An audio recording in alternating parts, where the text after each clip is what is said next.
Gengis Khan served as a commander of the White Scars during the Great Crusade and Horus Heresy. Pledging his men of the Brotherhood of the Shattered Shield to serve Primarch Horus Lupercal during the Horus Heresy, Gengis' loyalty to the War Master would be made as a debt of friendship.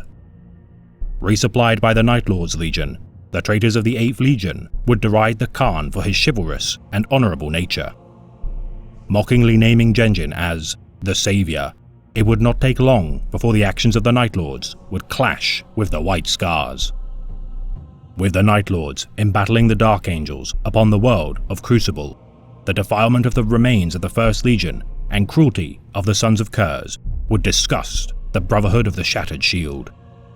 As an act of penance for his naive alignment with the traitors to the throne, Gengis would defect to the Loyalist war effort. The White Scars under his command would join the Dark Angels in facing the Night Lords during the Framas Crusade.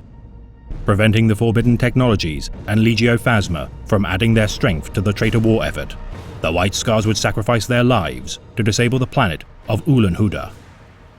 The sacrifice of Gengis and his Brotherhood, enabling the Lion and his Dark Angels to survive the threat of the Predator world and ultimately achieve victory over the Framas system.